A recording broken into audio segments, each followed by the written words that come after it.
Hello friends, मैं self Surendra Chaudhary और आज के इस वीडियो में हम बात करेंगे एक सिंगल टूथ के बेसिक स्ट्रक्चर के बारे में, जो कि जनरली बीडीएस फर्स्ट ईयर के स्टूडेंट के एग्ज़ाम में वाइवा में क्वेश्चन में पूछ लिया जाता है।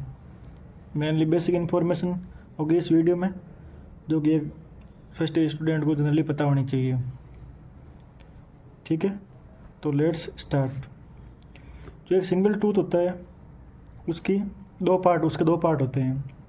First crown, second root. Mainly दो पार्ट होते हैं, क्राउन और रूट। जो अपना क्राउन होता है टूथ का, वो कवर्ड होता है विद इनेमल। अगर हम इसकी हिस्टोलॉजी की बात करें तो जो क्राउन होता है वो किससे कवर्ड होता है? इनेमल से। और जो रूट होती है वो किससे कवर्ड होती है? कवर्ड विद सीमेंटम से। ठीक है, यानी कहने का मतलब ये है, जो क्राउन होता है उसके अंदर इनेमल प्रेजेंट होता है और जो रूट होती है उसके अंदर सीमेंटम प्रेजेंट होता है। ठीक है, और अगर क्रॉस सेक्शन एरिया की अगर बात करें ना इस टूथ की, तो सीमेंटम के अंदर अपने को डेंटिन देखने को मिलेगा और इनेमल के अंदर भी अपने को डेंटिन देखने को मिलेगा। इनेमल के अंदर इन द सेंस इनेमल के नीचे, अगर क्रॉस सेक्शन एरिया के अंदर। ठीक है, यानी कि इस से मतलब हुआ कि डेंटिन है वो इनेमल के अंदर भी पाया जाता है, इनेमल के नीचे और सीमेंटम के नीचे भी पाया जाता है। ठीक है, क्रॉस सेक्शन एरिया के अंदर देखने को मिलेगा। और अगर डीपली क्रॉस सेक्शन एरिया की बात करेंगे तो डेंटिन और डेंटिन नीचे अपने को देखने क्या मिलेगा? रूट के अंदर तो मिलेगा पल्प कैनाल, और जो क्राउन होगा उसके अंदर देखने को मिलेगा अपने पल्प चैम्बर। ठीक है, दोनों पल्प के ही पार्ट होते हैं, यानी कि अपने को पल्प देखने को मिलेगा। पल्प कैनाल रूट के अंदर और पल्प चैम्बर क्राउन के अंदर। ठीक है, मेनली पल्प चैम्बर होता है वो क्राउन के अंदर ही पाया जाता है और जो पल्प कैनाल होता है वो रूट के अंदर पाया जाता है। ठीक है, अगर एक सिंपल सी डेफिनेशन आती है पल्प कैविटी के बारे में। जो पल्प कैविटी होती है वो जो पल्प चैम्बर और पल्प कैनाल को दोनों को जो कंटिन्यूस पार्ट होता है उसको बोलते हैं पल्प कैविटी। ठीक है, ये बेसिक डेफिनेशन हो गई इसकी। अब जो इसका नेक्स्ट पार्ट होता है वो होता है क्राउन और रूट के बीच का जंक्शन, जिसको बोलते हैं सीमेंटो इनेमल जंक्शन या फिर सर्वाइकल लाइन। सीमेंटो इनेमल जंक्शन क्यों बोला? क्योंकि जो क्राउन होता है उसके अंदर तो पाया जाता है इनेमल और जो रूट होता है उसके अंदर पाया जाता है सीमेंटम, तो सीमेंटो इनेमल जंक्शन बोल दिया, और या फिर सर्वाइकल लाइन इसको बोल दिया। ठीक है, ये सब अपन ने एक बेसिक डेफिनेशन के तौर पर पढ़ने के बाद अपने को 4 वर्ड नए मिलते हैं इसके अंदर, जैसे इनेमल हो गया, सीमेंटम हो गया, डेंटिन हो गया और पल्प हो गया। अब इनके बारे में अपन थोड़ा थोड़ा पढ़ लेते हैं। तो सबसे पहले इनेमल। इनेमल किस में पाया जाता है? क्राउन में पाया जाता है। सीमेंटम किस में पाया जाता है? रूट में पाया जाता है।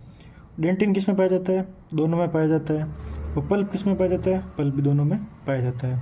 ठीक है, वो इन चारों को अपन दो पार्ट में बांट देते हैं, एक तो हार्ड टिश्यू, एक होता है सॉफ्ट टिश्यू।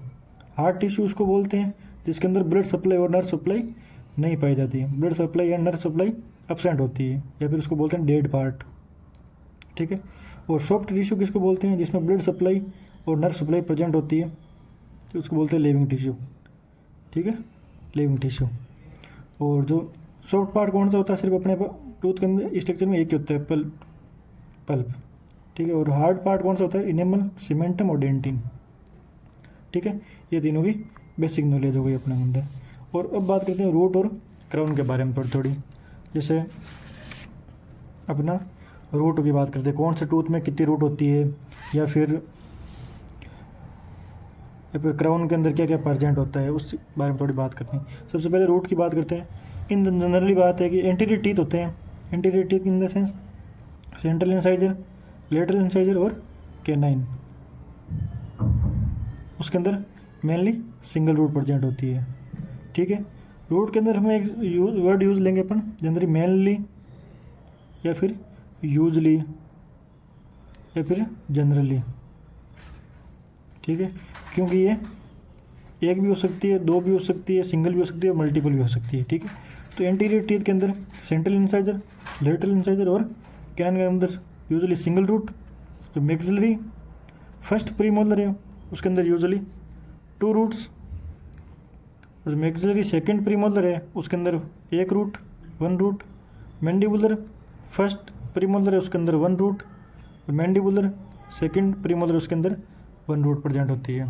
तो बात करें मोलर्स की, बात करते हैं मोलर्स की, तो मोलर्स के अंदर पाई जाती है मल्टीपल रूट्स, मतलब 3 भी हो सकती है, 4 भी हो सकती है, 2 भी हो सकती है। ठीक है, उसके बाद अपन बात करते हैं क्राउन के अंदर। क्राउन के अंदर क्या क्या प्रेजेंट होता है? क्राउन के अंदर बात करें, सबसे पहले बात करते हैं सेंट्रल इंसाइजर या फिर लेटरल इंसाइजर की। ठीक है, तो उसके अंदर या तो इंसाइजल रिज होगी या फिर इंसाइजल एज होगा। ठीक है, इन सब के बारे में अपन आगे की वीडियो में डिटेल से पढ़ेंगे। रिज क्या होती है, कस्प क्या होती है, इंसाइजल एज क्या होता है। ठीक है, एक बेसिक सा आइडिया होना चाहिए अपने को सेंट्रल इंसाइजर और लेटरल इंसाइजर में क्या प्रेजेंट होता है। कैनाइन के अंदर क्या होती है? सिंगल कस्प होती है। ठीक है, और प्रीमोलर्स और मोलर्स के अंदर क्या हो जाता है? 2 और मोर कस्प, 2 या 2 से अधिक कस्प प्रेजेंट होती है। ठीक है, तो आगे आने वाले नेक्स्ट वीडियो में अपने कस्प, सरफेस, रिज और जो भी आगे का पोर्शन होगा वो डिस्कस करेंगे। ठीक है, थैंक यू।